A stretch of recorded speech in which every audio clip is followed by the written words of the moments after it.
to this session, Solving the Productivity Puzzle. I'll start with a quote to get us into the topic. The quote is, "Productivity isn't everything, but in the long run, it is almost everything. A country's ability to improve its standard of living over time depends almost entirely on its ability to raise its output per worker." That was written in 1994 by Nobel laureate and Princeton professor Paul Krugman. And these words, of course, about 23 years later, still hold true. The productivity puzzle still has not been solved. Official statistics show us that there's been a notable slowdown in productivity growth since the onset of the global financial crisis, after an acceleration that we saw in the 1990s and the early 2000s. Just to give you some numbers, and then there's not going to be any more numbers during the whole session. In the US in 2015, for example, we saw that labor productivity increased by only 0.7%, in the Eurozone by 0.6%, and even in China, where we've seen very strong productivity growth in previous years, it came down to only 3.7%. And even what looks impressive on the Chinese side is actually not so impressive, as we will find out during the discussion. Aging demographics, slowdown in world trade, and also the impact of the 2008 financial crisis have all had their impact on productivity growth and will continue to play a role. In the next hour, I would like to discuss this fascinating topic in greater detail with my panel. I'm not sure whether we're going to solve the productivity puzzle within this next hour, but I guess we'll try really hard. We will look at why this matters, what needs to change, and also which role new technologies could play in tackling this issue. Let's do a quick introduction before we're diving right into the topic. Here we've got Minju, former Deputy Managing Director of the International Monetary Fund. Minju has thought about the productivity puzzle for quite a while and foresees sustained falls in labor productivity that fail to make up for the rising numbers of retirees. He thinks that low growth will be a structural phenomenon and will continue for some time, and we'll hear more on why that's going to be the case. Next to him, we've got Tyler Cohen, with whom I shared a stage yesterday, professor of economics at George Mason University. Has also worked on productivity-related issues for a number of years and has focused a lot on, in particular, the human element. So we've seen that despite huge technological progress in the past couple of years, productivity growth has been slow, and one of the reasons for that, and Tyler will explain that in a couple of minutes, is the human factor or the human element. Next to him, we've got Joseph Luc Nai. I'm not sure whether I'm pronouncing your last name correct, but please correct me if I'm wrong. Managing partner of McKinsey's Greater China office. Joseph has worked on this issue both in China, but then also has published on productivity growth development in other major economies, like, for example, the US, and has come to interesting conclusions, some of which he will share with us soon. Then we've got Babu Austin, founder and chief executive of Mana. Mana is a Palo Alto, California firm that is describing itself as a knowledge platform that increases profitability for industrial and oil and gas companies. I hope I got that right. You're serving companies like GE, Chevron, Maersk, Saudi Aramco, and help their engineers make better decisions in terms of making operational decisions with the help of big data and pattern recognition. One of the, I guess, possible approaches to tackling the human element that Tyler is going to talk a bit about. And then here on my left, I should have maybe introduced you straight from the beginning. Qin Jun, the chairman of Junzi Capital, an investment and technology firm based in China, who is going to talk a bit about the role that investors can play in terms of investing in the right kind of companies that will then move the productivity issue forward. Well, starting us off, I think I'll start with you, Minju. I hope that's fine. Your forecast for productivity growth is that it's going to be very low for next coming years. Excuse the shrewd question, but why does that matter? And if so, what should we do about it?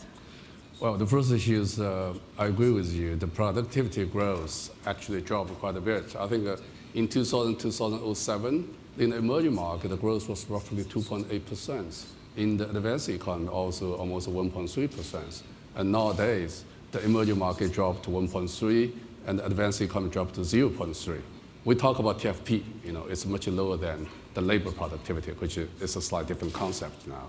And looking forward, we expect to see productivity pick up a little bit about that, but not very much. For example, in the emerging market, probably we can go back to 1 to 1.2% in the next 5 years. Advanced economy probably go back to 0.5 to 0.7. So better than this period in the past 7 years, but still way lower compared with before crisis 2000 to 2007. And why does that matter? It doesn't matter, because if you don't have productivities, you don't have a cake. And income distribution is such a big issue, number one. Number two, aging demographic change, also a big issue. We have more people getting retired. Who will support the Medicare? Who will support the Social Security? We all need those from productivities. So I think that's the key challenge you are facing today. So it's absolutely need the whole world working on those issues. So I'm so happy we have this forum talk this issue. I think it's fantastic. I hope we can solve these issues. We all probably will win the Nobel Prize. Yeah. Oh yeah, that would be great. I would love that. Tyler, how is that with your work? You've focused a lot on the human factor and then drawn some conclusions on why it is so difficult to increase productivity. Do you want to elaborate a bit on that? Keep in mind, throughout most of human history, productivity growth has been quite low. There's this special period after the Industrial Revolution where we take fossil fuels and powerful machines and electricity, and we do wonderful things with them for many decades. But what we can do with those technologies, it's not literally over, but it's coming to an end. And the question is, where will the next big breakthrough come? Our economies are more and more about services, so education. Key issue, how much do students pay attention? It's the human element. Technology alone won't do it. Healthcare, you invent a new diabetes drug. Well, great, but 80% of the patients right now don't follow the regimen they're supposed to. Yeah. Government, is that more or less productive? Depends where you live, but at least some of you should be worried, myself included. So you add that all up, you then have what I call internet boosterism. The internet is not as powerful a technology as fossil fuels were. You look at Uber, one of the most famous internet companies. I'm a big fan, I use it. There was a study commissioned by Uber itself. What is the benefit per American from Uber in a given year? $20. Great, it's more than anything I've done, right? But $20 is actually not a big difference maker. So we're still waiting for internet, artificial intelligence, whatever is on your list of buzzwords. We're waiting for all that to kick in. Eventually it will, but not tomorrow, not the year after, and I'll say not 5 years from now. Kinjun, how is that on the Chinese side? As I said before, China, of course, still has to play has to do a big catch-up, so to say. At the same time, we also see some of the issues that Minju mentioned with regards to slowing demographics, which could have an impact. How severe do you think is the issue in China?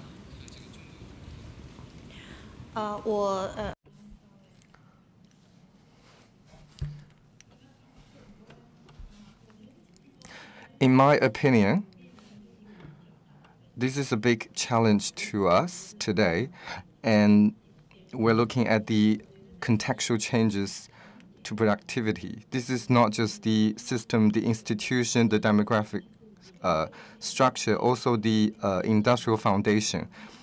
At this time, around whether we will be able to drive industrial growth through technology, I think there's a question mark on it. First of all, Professor Zhu said aging population needs social safety net and fiscal spending. So we have to fix this issue. But the most difficult is the incremental part. And from an economic point of view, there are two ways to do that. First of all, the productivity gain from technology, and this can be found in emerging industries. And the other is how we could use power to transform existing industries, legacy industries, to improve productivity. I mean, every innovation and productivity gain has to be coming from people. Second of all, in addition to people's change as well as the environmental change, we also need to define the collaborative partnership arrangement, which is truly global and truly transformative. Thank you. Yeah, thanks. That was, I guess, an interesting point, and I'll come back to some of the points that you raised before. Just to finish off a little introduction round, how is that, Joseph, in other advanced economies, in Germany, in the UK, in Japan, and also is there a difference in terms of productivity growth between different industries? Because I guess that's something that you've also worked on in the past. Sure. I think the first thing to note is that we recently did research around automation, right? And we came up with looking at thousands and thousands of job types and thousands of kind of, what's in the job, right? What's the content in the job, right? And we figure out that 50% of all jobs today, right? 50% of all jobs today, in terms of the work that is actually required, we think can be automated, right? And that's something that, again, is technically possible, right? I'll come back to a little bit of Professor Cohen's point around why isn't it done, right? What's the process by which, right, it can be, can be pervasive in the economy? Is a little bit around what I call today, 3/4 of productivity gains, right, are already with technology that exists. It's already out there, right? You can calculate it. You can already say that, okay, all those people who are out there doing this job type, right, can be either replaced or can be, can be condensed. The problem is that 3/4 of these are not being caught up to best practices, right? There are many, many reasons, human factors, corporations, inertia, right, cultural issues, right, that actually not unleashing the productivity, right? So on the one hand, I think this conference is all around the new things, right, the AI, all the things out there that is actually not done yet, robots, But that's 25% of productivity gains. 75% is already there today, but we're not using it. The question is why, how, and how to accelerate it, right? If you take a 20, 30-year time frame, no doubt in my mind that you'll be done. The question is, why not 15? Why not 10? Right? And that is a little bit around, how we here can talk about it and how, companies, decision makers, business leaders, opinion leaders, right, can accelerate the trend of how we embrace it and how we start to use some of these technologies that already exist out there. Babu, how is that? We just heard that new technologies, of which your company is deploying one, is only contributing to 25% of productivity growth or potential productivity growth. How is that? You're on the forefront, of course, of new technologies being deployed in order to help grow productivity at large industrial engineering firms. How optimistic are you when you see the uptake of Mana's technology in terms of this being something which could be then a greater force to solve or to tackle the underlying productivity problem? I'm an entrepreneur. I have to be very positive. So we don't allow negativism in our. If you can't be an entrepreneur. So maybe I'm asking the wrong guy here. No, but the right guy. You're asking the question to the right guy. So I just want to share a number that we worked with together with Forrester Group. Just today, if there was a way, the world's largest 600 industrial companies in oil and gas, industrial manufacturing, logistics, and shipping could improve decision-making by 2.5 million people work at their payroll, at operational decision workflows, by 20% improvement in decision quality. It would add to collective bottom lines to those companies annually $1.3 trillion. So that's this kind of the market we and my competitors are going to create or unleash a productivity expectation using various techniques involving artificial intelligence.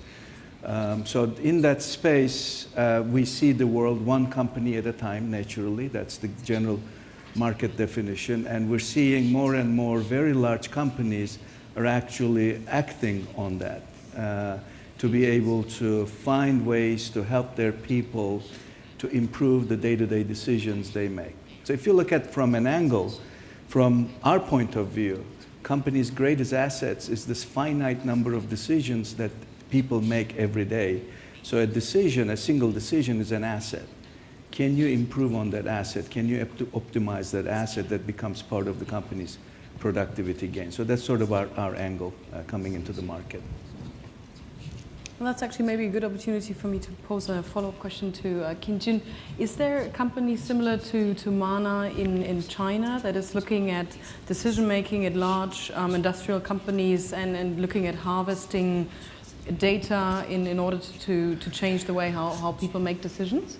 Is there, like, have you seen an equivalent or something similar on the Chinese side? 有的。 Yes, we have the similar company in China, actually a lot, because improving productivity can be done by technologies, and it is the best way to improve the efficiency in making decisions. And we base on a lot of companies are using big data to do that. The startup has very innovative management scheme in building their company, and they are exploring ways to have better cooperation and better decision-making mechanism. And they're using ways to inspire their people to have more motive in their daily work. And they're helping their people to make better decisions. So in the future, we will be seeing more managerial ways to address not only the efficiency problem, but also many other problems against the backdrop of the new era with AI. It addresses the issue of our behaviors. Besides the issue of behaviors, the design of managerial scheme will also impact other people. When you said that there's like a couple of companies that offer something similar to Mana, like you as an investor, have you invested? Would you look at investing in these companies? I've invested a lot of companies, and the majority of the companies that I've invested are similar to Manner. I would say more than 85%, they're this new model startups. They have a lot of innovations, not only in their products and services, but also in their managerial schemes. Some companies make robots, some collect big data, and some do post-production for theater. And they have a lot of innovations.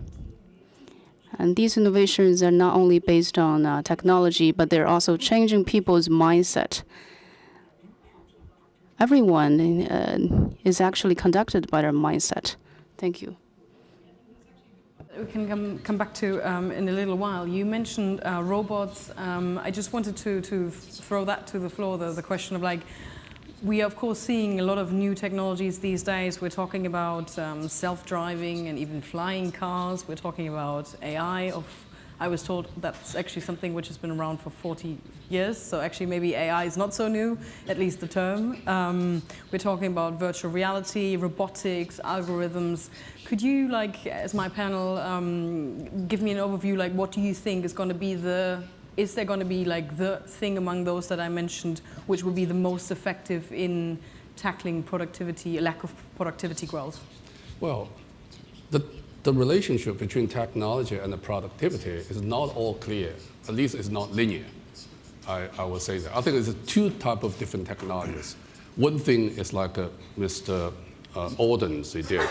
He helped industry to improve the efficiency. I call it digitalization, which really improved the productivity on the company level. China had the plan for the manufacturing 2025. It's really try to massively digitalize the traditional manufacturing. I think that will provide the drive force for the productivity increase in the industry, the manufacturing, even agriculture, a lot of things, automations, decision-making efficiency, logistic efficiencies, and all those things that helps. But this is just a study in the very degree, I think. But what we heard is more on the consumption side, right? If anyone come to Dalian the first time, you understand the seafood in Dalian is good. They say, hey, I want to have some seafood. You get a mobile phone, say, the best seafood in Dalian, immediately he will give you the name of a restaurant, right? And immediately it will help you do the booking. It's very convenient. Does that improve the productivity? Yeah, Yes or no? It's increase your utility function, Yeah. right? You become much happier, easier, you get the best food quickly. But do you spend the time you save to produce something, or you just have another extra drink, mingle with your friends, right? So it really not all clear. But today, what we saw mushroomed up is on the consumption side. It's not transformed into the productivity yet. So I would say, when we talk about technology, particularly, and we talk about fourth industrial revolution, so we've got to be very careful, see whether those technology, artificial intelligence, all those things will be able to transform into the industry. I think those are most important. It makes us life easier, happier, improve our utility, but we need more company like Mr. Ondance and his company. We need more industry adapt to new technology. I think digitalization it really is a blue sea and for the future of technology. Tyler, any thoughts on that? This is a really simple point I'm going to make, but it's usually neglected in productivity debates. Think of GDP as just a huge mountain of stuff produced every year. It's enormously high, and to make a dent in the growth rate of that mountain is actually extraordinarily difficult. And if you take all the media articles you read about new technologies, if you simply read them and nod, and then divide by 5, or maybe sometimes divide by 10, you will come closer to the truth. So take what I think is the most promising driverless cars. There's still an issue, not for all of China. Can they drive on snow? How does the car react when a policeman makes a hand motion? How do the cars react when pedestrians try to game the cars? They jump out in front to get the car to stop. New teenage game, you can see it coming. And then you have to have consistent regulations across cities, counties, states, federal level, for insurers, judges, juries. I mean, it will happen, but when you think about all of the different human elements for the whole thing to come together, I'll say it again, read those articles, nod your head, and divide by 5. So you're not very positive on technology, though. How's that, I'm Joseph, far for more you? positive on technology. Yeah, more positive, yeah. I think that I'll use Min's example, right? I think yes, if we have an app, we find the best restaurant, we go there. Maybe that doesn't in itself, right, create a lot of productivity, right? But you know what, right? In the app, as I read the reviews, right, that restaurant actually has good quality food. Actually, that restaurant has very efficient service, right? What will happen then is that restaurant in the front end of the street, who has been incredibly inefficient over time, but just because it paid the rent of that particular capital, right? That restaurant will go out of business over time if information actually gets around, right? So as I think about what will happen in the productive world where data, right, and information becomes a little bit more efficient, a bit more pervasive, right? What will happen is that the more inefficient part of the economy, right, hopefully will still start filtering out, right? And you're left with players in there who are trying to give you better service, better quality, right, cheaper prices, and care a lot, right, around customer feedback, continuous improvement. And I really think what is happening here is I think it's the information flow that actually matters the most, right? Because with that, I think people are empowered, right? Companies that are very, very small but are extremely good, right, in today's world can become what we call a micro multinational. That was never possible before. Multinationals were huge companies that basically have distribution, have people all around the world. Today, a tiny company, right, somewhere in China, right, can serve the rest of the world. That is fantastic. That is a unleashing, right, of productivity, right? Now, obviously, to make a dent in GDP, there's still a lot more to be done, right? These micro multinationals, there need to be, hundreds of millions of them, right? But I do think that if I think about the power of the internet of today's, maybe not robotics, but somewhere in there, I think could be as powerful, right, as the previous few unleashes, right, of productivity gains that we've seen in the past. So I'm far more positive around what will happen in the next 20 years. Oh, that sounds great. I guess, of course, you're an optimist too. Yes, of course. Like leaving aside that, of course, you're in the business, and so, of course, you might be skewed towards one of the technologies that I mentioned before. But is there any favorite that you have in terms of what you think is going to have the biggest impact on increasing productivity growth? I mean, definitely. So to maybe reframe that question, will in the end, will the solution be in companies or in many more companies deploying technologies like yours in order to get rid of the bad decision making, and in the end then with that increasing overall outcome? Yeah, it's an adoption. It takes a while to adopt even a single customer and then the whole industry. The traditional adoption wave of the first early adopters and then the next wave of adopters, mass scale adopters and laggers that comes, and that applies to every technology product category adoption. So today we probably see somewhere between early adopters to the next wave, say in the US and some parts of Europe in the industrial digital transformation. But eventually, if it's working for one company, it should work for many companies. And the adoption rate goes fairly high. And once it's adopted, it starts not helping a single company, but it's changing an entire industry if most of its major players are actually using techniques similar to it. So when you change an industry, if you change an oil and gas industry, it's got a number of other industries serving it, logistics, infrastructure, and etc. Then it spreads to the whole other industries around it. How long does it on average take for you to convince a customer to deploy your technology? Because of course it takes, you didn't, we had a pre-conversation where you, where I asked you, how much do you charge customers? And you were like, I think I can't tell you. But I guess, of course, it is a significant financial investment that your customers take. So I would answer this question 3 years ago differently. Today, we find that most of our prospect customers are actually wanting to go digital transformation. 3 years ago, when we were a year-old company, I would have to sell the concept of digital transformation so that I can pitch my product. Today, my prospect customers in the market want digital transformation. They've done their homework. They know which vendors are in the game. So they come ready looking for a solution. So it's about a year sales cycle to get in. Interesting. Yeah, I would like to just pose some more questions on what you think needs to change in order for us to address this before we open the floor to some questions from the audience, of which I hope there will be many. Chin, just coming back to you, how is that on the Chinese side? You said change also involves changes in leadership and in management and in how management conducts its business in a company. Can you elaborate a bit on that? What kind of changes do you foresee in how Chinese businesses are run, but then also how global and international firms are run, and in how far is that different from today? In my opinion, technologies can help a company to improve. I myself are not only investing in the new startups, but I'm also looking at the traditional companies that are using new technologies that are changing all the time. In the future, there will be more and more financial and capital tools, and these tools would be very essential to promote the globalization for these companies.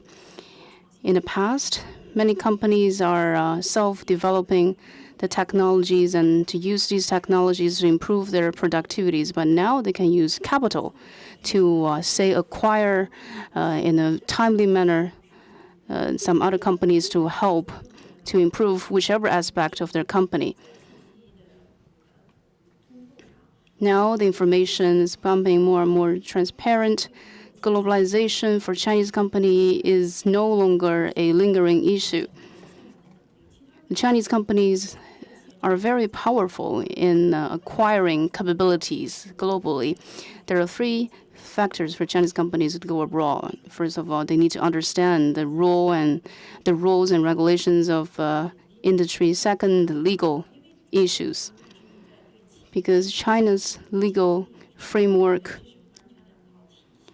is entirely different from those in other countries.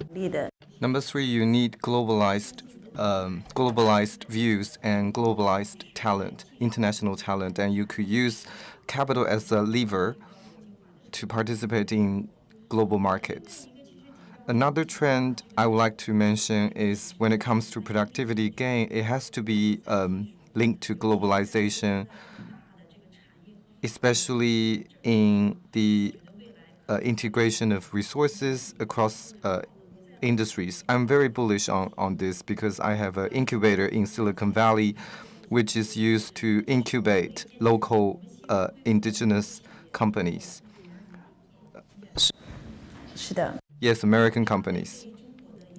And then those companies could be bought by listed public companies from China.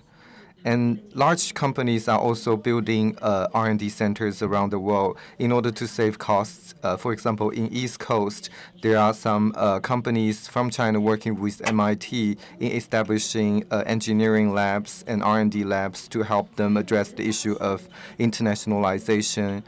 I mean, there's already an established pathway for large corporates to go global, and for the mini multinationals, maybe it will take more time. But I think for companies to operate across borders, there will be a clearer pathway and a shortcut, so to speak. And how is that coming back to this kind of management styles? When I was based in China for the German newspaper Bao Die Welt, I had the impression that was a couple of years ago. I got to know a lot of Chinese firms that were, well, I would say organized relatively straight, top down, not much deviation from the path, and also many ways that things were done a certain way and you wouldn't necessarily question that, which of course when it comes to creativity and when it comes to developing new business ideas and also maybe then in the end increasing output is not so helpful. And how far do you see like these ideas that you mentioned from Silicon Valley impacting Chinese firms in terms of leadership style and in terms of thinking of new ways of doing business? 我觉得其实 I think the impact is quite huge. Take myself as an example. I've been working, I started my career in SOE and I was a senior leader in one of the SOEs for 12 years. And then in 2010, I left the company and started my own business. And I felt really strongly that the mentality that you had in an SOE had to change when you are running your own business. So one big insight and discovery to me was that you need a team around you. Even if you are very strong, you need to find people who are more capable to help you, more capable in one area of expertise or one discipline at least. So for a leader, first, you need to know your limitations, and you need to be tolerant towards others, and you can accept some of their shortcomings. So this is a test of their leadership capabilities. So I'm now a serial entrepreneur. This is my third startup. Compared with my first try, I really felt that not just the combination of capabilities and expertise is different, but also I'm combining it with values. So when you have the right values, you feel that the whole team is burning, and you can feel the passion and also the drive coming from the team leaders. And then the third element is the incentive scheme, like the stock option scheme. I think this together could be very useful for startups. You need to delegate not just powers, but also your financial gains, and then also how much room you could provide to your employees for them to grow and mature. So distribution is the key word, and for startups, leadership, technology, could be less of a barrier because many technologies will become open source. So what is the comparative point of difference would be the people. I think you've been raising this interesting point in terms of how does behavior and collaboration and how do we interact with each other in companies, and how far does that play an impact or have an impact on productivity? Tyler, that's something you've worked on a lot as well, this whole question of like what is the workspace looking like? How are we interacting at work? What do you think needs to change there, given that in the end, the way that people work when it comes to offices, much of that hasn't really changed for the past couple of years? Well, you've all heard some different perspectives. 我们已经从这个 Context and overarching framework. These people, they're in business. Business is doing great. They're creating value. It's amazing. But you look at, say, the American economy. More and more of it is healthcare, education, and government. I am not worried about business. You can tell positive stories about business all day long. Most of those stories will be true.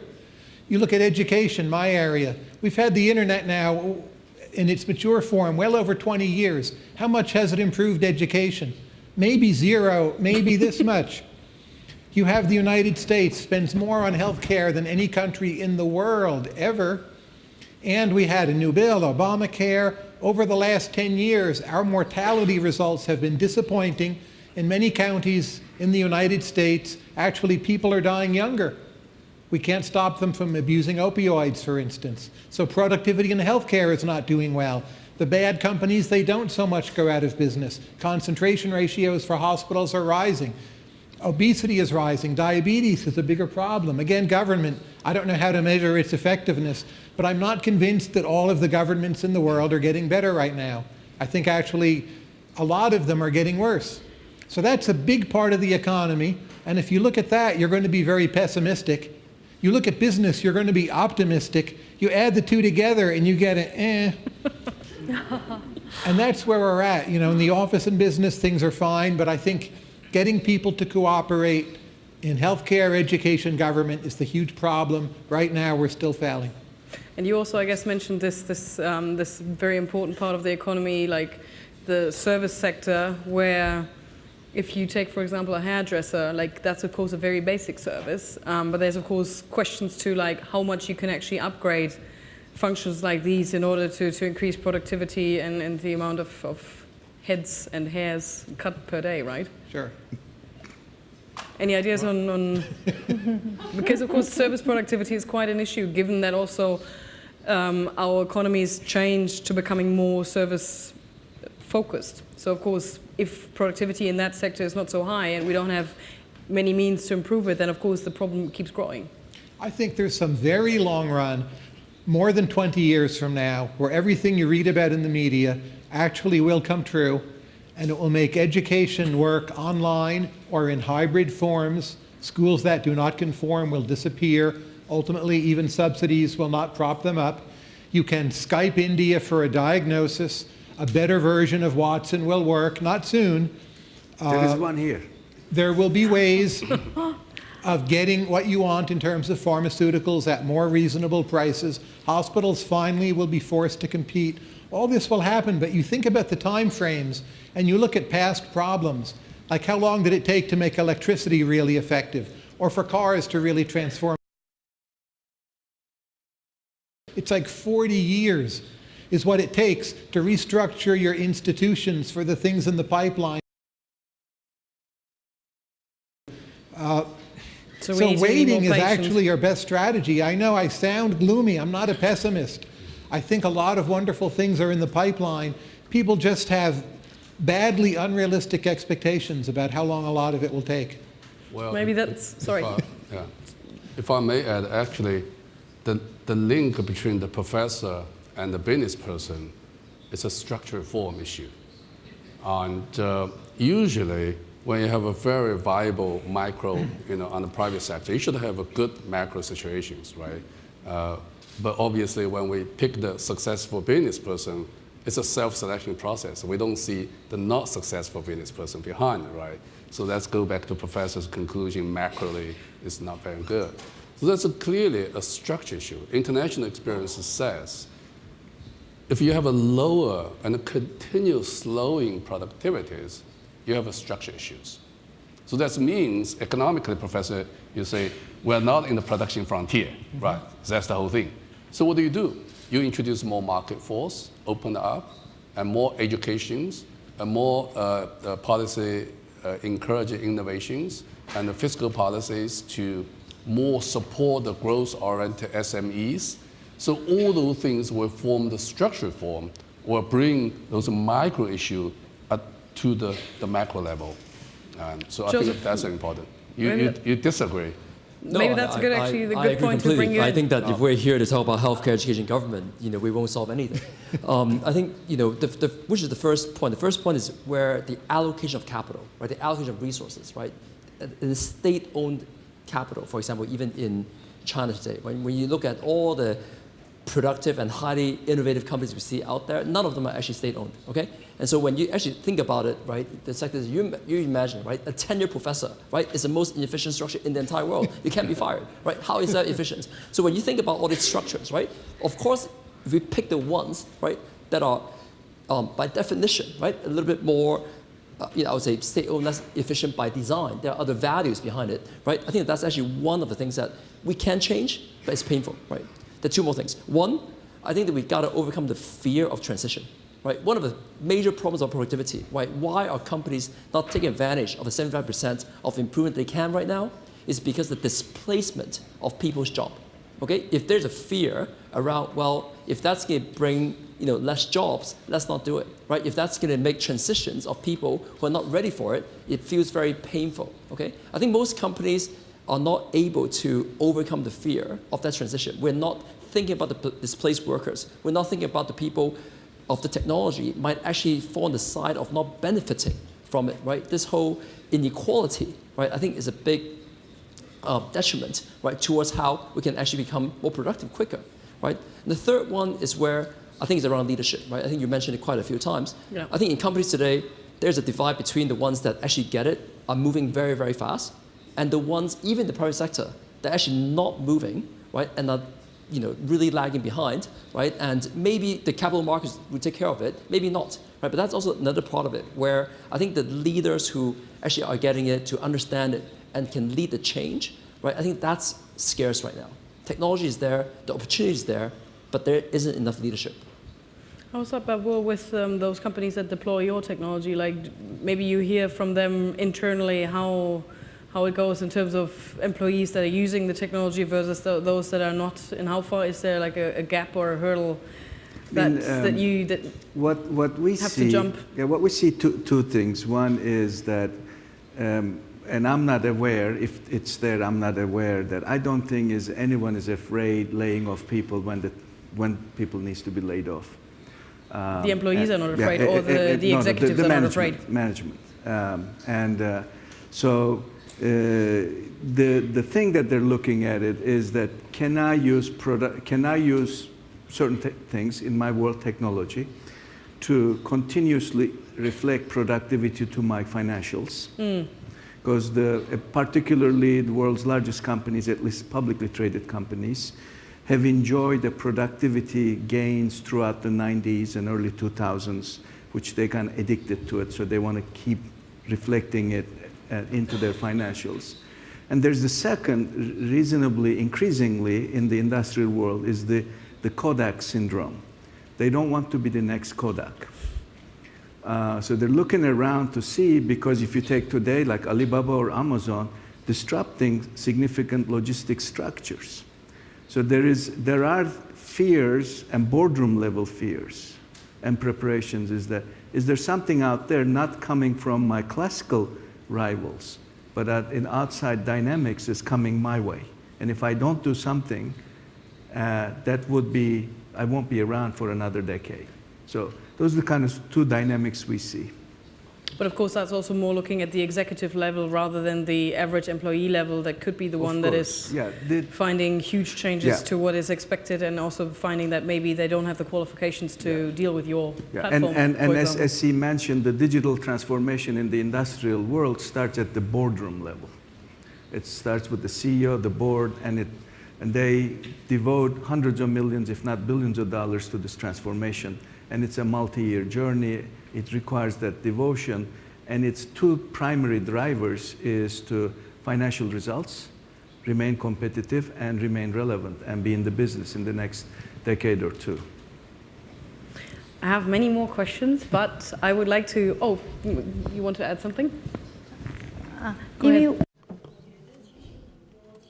I think the innovation of many companies do have fear. The fear comes from two sources. One source is innovation itself. The iteration cycle in China is very short because there is different stability and scale of the economic development. The new technology iteration cycle is very short. Now we talk about Internet Plus. I think it is actually Internet Plus punishment because we're not fully prepared. Staff are afraid of their job being taken away, and executives are not well prepared to do innovation when their technology is being iterated. They are afraid of the coming of the risk, and the life cycle of the innovation cannot be controlled by these bosses or executives. And they're also afraid of the loss of business opportunities. So these are the issues they have to deal with. For SOEs, China is quite unique. The system has a unique task. Government has specific resources allocation for SOEs, so I don't know how much of a concern of this for them. But when new technology emerges, the cross-disciplinary application has changed many business models, and these business models are here to stay in the market. So this is what they worry about. Thank you. I think we've heard a wide range of thoughts, ideas, suggestions. I would want to open this to the panel, to the floor, sorry, and please state your name. And do we have mics, or there's mics coming? Here first, lady here. And also maybe state who you would want your question to answer. Thank you very much for a very interesting discussion. My name is Svenja Falk. I work with Accenture. And I would like to ask a question to the economists. There has been a lot of debate that the productivity puzzle ultimately is nothing more than a measurement problem. And many institutions, both companies and multilateral organizations, are now trying to come up with methodologies and approaches to measure digital value in the economy.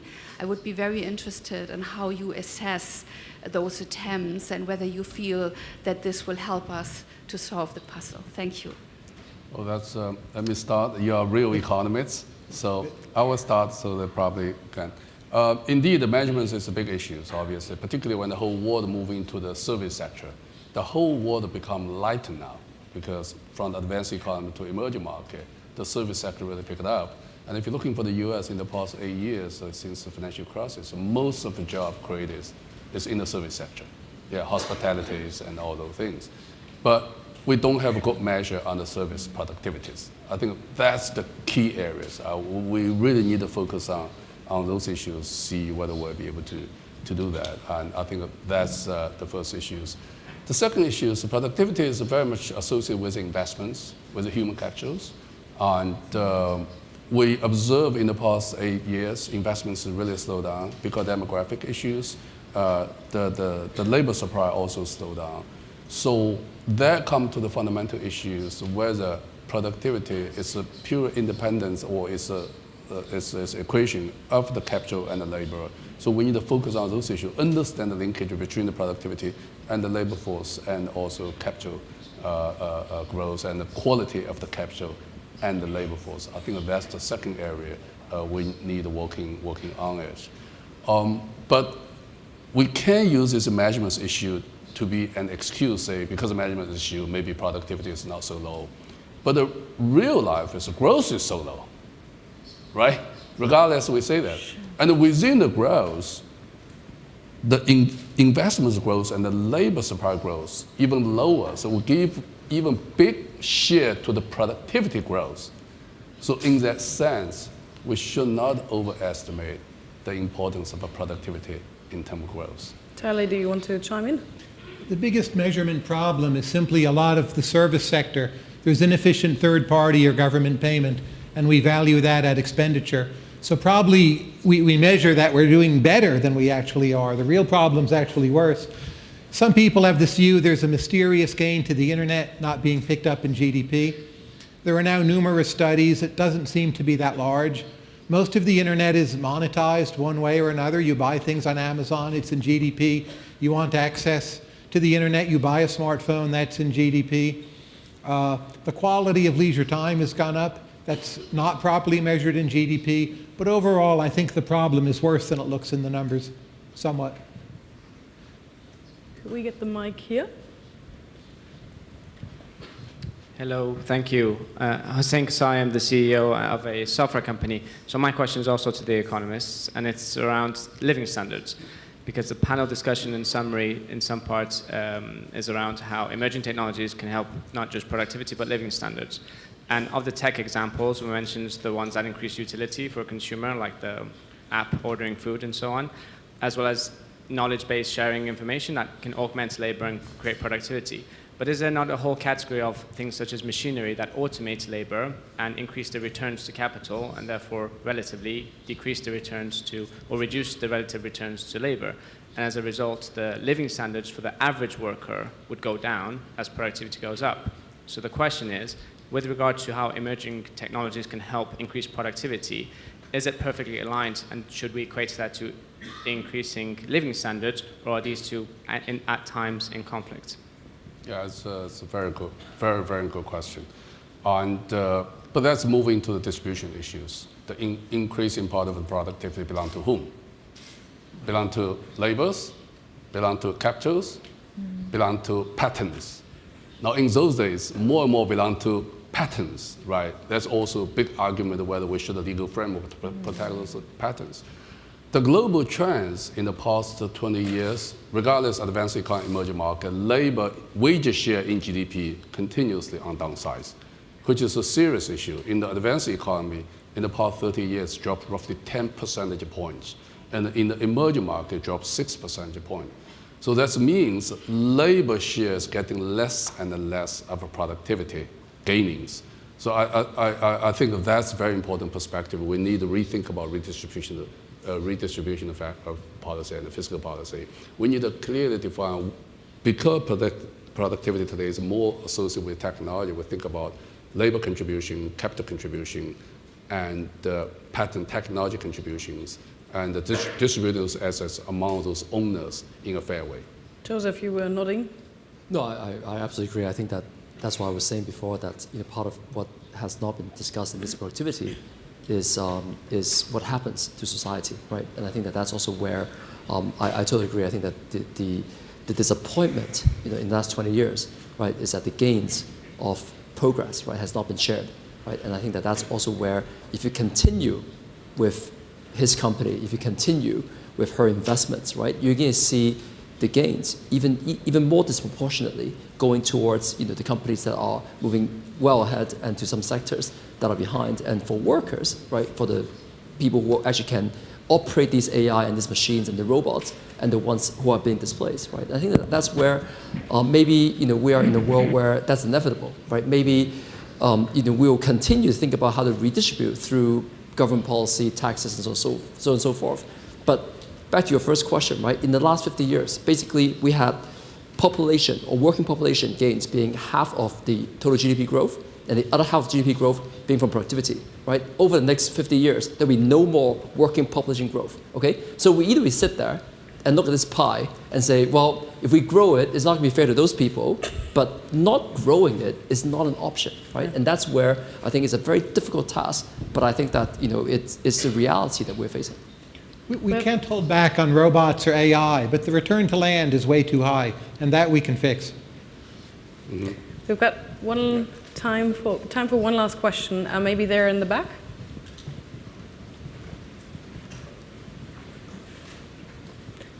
And please also state who you want to answer your question. Sutku Pazar from Koç Holding. We have roughly 100,000 employees in Turkey, and one of the agenda items was the premature deindustrialization. it wasn't covered, so I'm wondering your opinions about what the emerging nations can do to avoid premature deindustrialization. Wow, that's a good question. It's a very They good can't. question. It's my answer. Yeah, you go ahead. No, that's it. That was it. I think that's how you did. Okay, you're fantastic, Professor. I think this is a really a good key issue, because when technology in the early stages, right, we're associated with the bubbles, irregularities, all those issues, and how do you post the regulations is a serious issue. You have to regulate the whole thing, right? You cannot let this go without a certain framework and a rule. But I would say the basic thing, before you put into the regulations, enhance the market mechanism. Introduce the play field, so let the competition go. I think that's the most important thing. I think that's the number one. And that's the number two, is when you impose the regulation, you always be very, very careful, not sort of stop and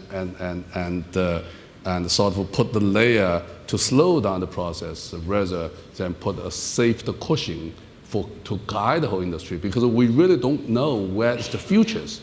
So I think to the third area, to reach that goal, it's absolutely important to have the communication between the business leader and the regulator and the authorities, and also for the engineers and the scientists. I think because when the people working together, they will figure out what is the future regulatory framework. Yeah, this is an absolutely important issue. Well, thanks a lot. Thanks a lot also to my panel. I think at least it's now to me to wrap it up. I think we've found out that there's some pessimists here on the stage, some optimists, some that are neutral. We've learned that it's going to take another, you said, around 40 years before we see some of the technologies actually having a strong impact on productivity growth. I think we have managed to point out some important aspects of the topic. Of course, we didn't really solve the productivity puzzle, but that was also maybe not intended for this session. Thanks a lot for coming onto the stage and for taking my questions. Yeah, and I look forward to collaborating further. Thanks a lot. Thank you. Thank you.